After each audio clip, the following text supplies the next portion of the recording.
of all, Nuno, I just want to make sure you can hear me. Is my sound levels okay for you? Yeah. Sorry, I was okay. Now, sorry. Hello. Hey, how you doing? Good afternoon, first of all, man. If you could just give us a fitness update of the squad, just going into this weekend's game. Obviously, I know some of the long-term injuries of Johnny and Pharrell, but just give us an overall fitness of the rest of the squad as well. We have some issues that we have to assess. We had some issues regarding the last game, some knocks, but we still have to assess. Still have the training session of tomorrow, and after that, but we still have some issues to assess. You fared very well against West Ham. You've actually won your last 4 games against West Ham, twice at the London Stadium as well. I just want to understand from your perspective, how do you view, or why do you feel like you've done so well against West Ham in recent games? Because we play good, we perform well. All these things, I think we made good performances, equally in London and here. But we know that tomorrow is going to be totally different. The new game, new challenge. We analyze West Ham team, and we are facing a tough opponent tomorrow, so it's going to be difficult for us. I've looked at Daniel's performance, Daniel Podence this year. 2 assists in his opening 2 games. You've probably seen his growth now that he's settled in for his first full season. I just want to understand from your perspective, especially as a coach, you expect him to have a bigger impact now, especially with your this window. Yeah, I didn't totally listen well, but I think I understand your question. We have to realize that Daniel joined us in the middle of last season, just before the terrible situation of the pandemic. So that disrupted all the understanding and what we had in mind. But I think he finished the season well, and he's starting this season very, very well. I think he's growing, he's understanding better the idea, and he has talent, he has quality, and he's a hard worker, and he's been able to perform well for the team. And we hope that this continues. This continues as we hope a normal growth of the player inside the dynamic of the team. You were also able to get a sign over the week for the last 7 days. Obviously, Nelson Semedo. I saw the sort of farewells from his former teammates, Luis Suarez, Ter Stegen. They were all singing his praises about both his character and him as a player. I just want to understand from you, how do you expect him to feature in your team, and also what kind of quality player you're bringing in here? First, we bring a high quality player, talent player, a player that played in the highest level in European football, in the club, in national team. And like you say, he's a good character. I think he fits and he's integrated very well in the team. But now it's normal that all the players, no matter how talented and quality they have, it's all about inside of the team what you can give. So he arrived 2 or 3 days ago. He's integrating well. He's working, and let's see how he progresses. But we are very, very happy to have him. I have to ask you as well, just an overview of your whole squad. Are you expecting any more incomings or potentially departures, especially with there only being like a couple of weeks now before the window closes? It took a couple of weeks. That it's very hard for us, for all the clubs, all the managers. And the transfer window is open, so we have to be ready for anything that can happen, ins and outs. It's all about when it finishes, having a balanced squad and a squad ready to compete. So we are with our eyes wide open, so we can react if we need to. So can we expect potentially you still want to strengthen your squad? That's what I said to you. Now with what we have, until the transfer window is open, it's all about making decisions and reacting to things that might happen. Nuno, I have to ask you a wider question as well. Obviously, with the government protocols that were put in this week, you're seeing the Secretary of State talk about the fear for sort of some of the clubs lower in the pyramid of football. They're talking about the sort of the lack of fans that could come in, and also the funding. I just want to ask you, do you feel like football should do a better support for some of these lower clubs, especially being one of the Premier League clubs? Definitely yes. But it's not doing because you have to do. It's doing at the same time, taking the decision and advantage of the situation, things that you see that is reasonable, that can help you. But of course, we are in a terrible situation. Football is living, and clubs are suffering tough moments due to the pandemic, the absence of fans. All these things are very disruptive for the clubs. So if the big clubs can help, as long as it makes sense, I think they should. My final question to you, do you feel like you should get maybe more clarification from the governing bodies as to the direction that the big clubs could give maybe some of the lower clubs? We need better clarification from the government and from the Premier League regarding the protocols. All the managers, the clubs, the footballs it's tough for us. It's tough for us because you get tested. For example, in our case, we were tested today. We don't know the results. We are preparing a match on the Sunday, and we still having the stress of the final result. If we can use the player, if we cannot use the player, it's a very stressful situation. And regarding the test, regarding our life, we are living in a bubble. That every time that the fan addresses you for a photo or for signing something, you have to keep the distance. You are sometimes not polite to people.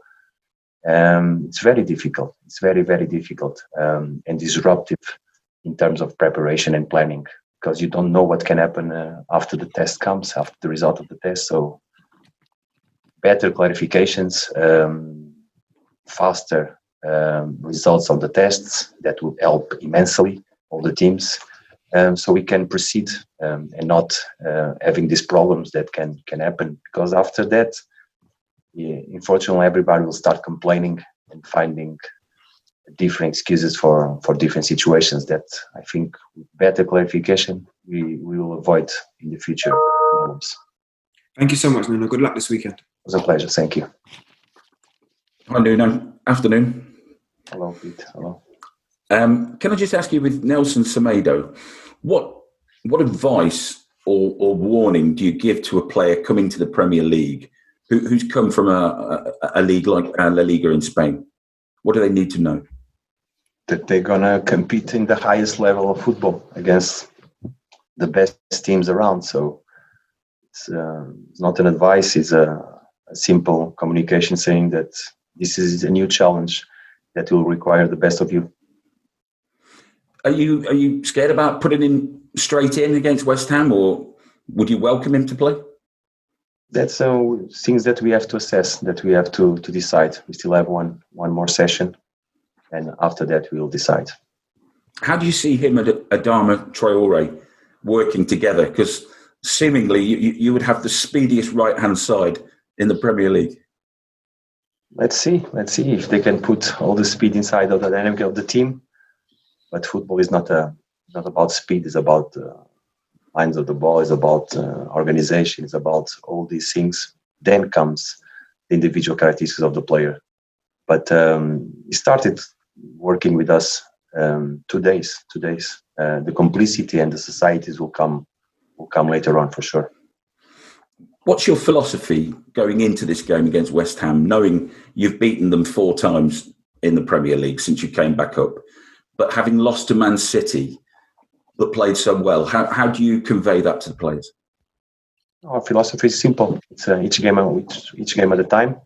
The approach is always the same. Try to find the better preparation as you can. Give the more details that you have of your opponent.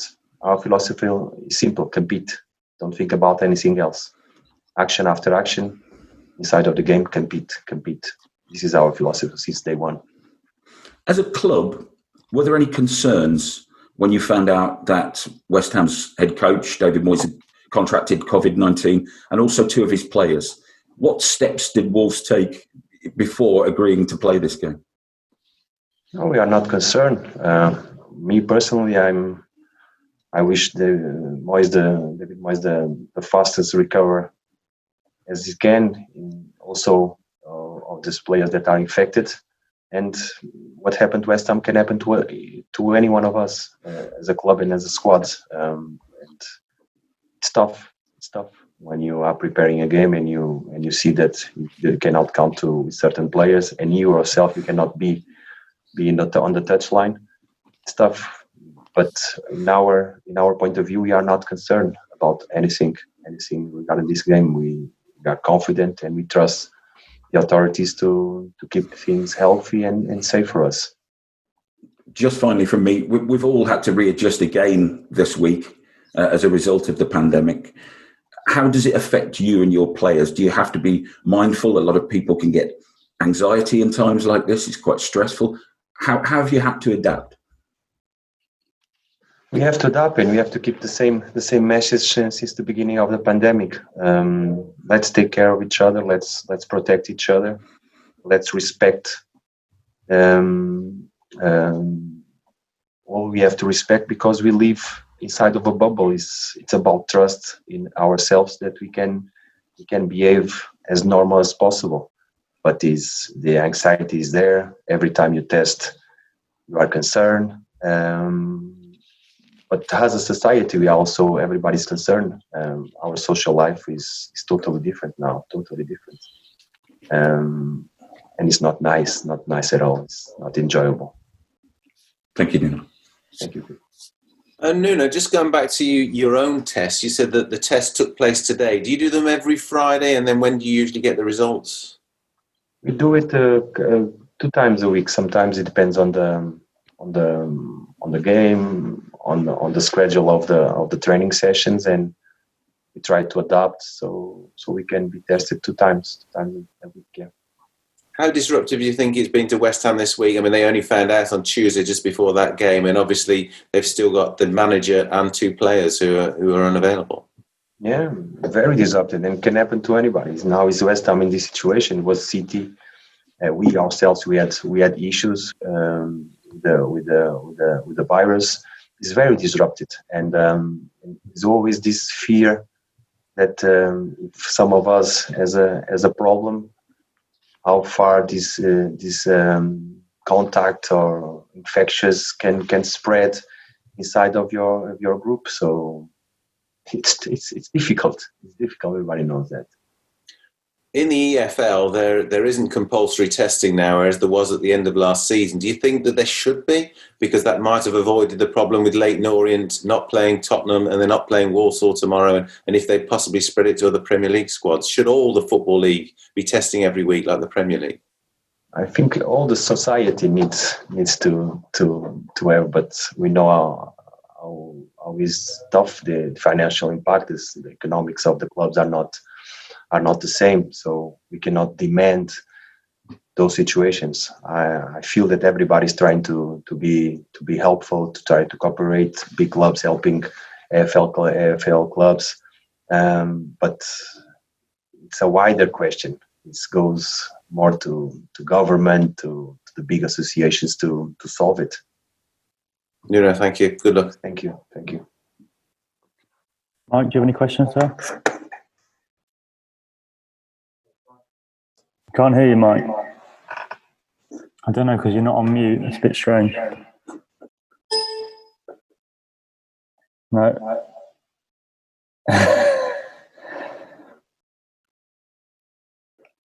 Okay. Sorry, Mike. We better leave that then. Apologies.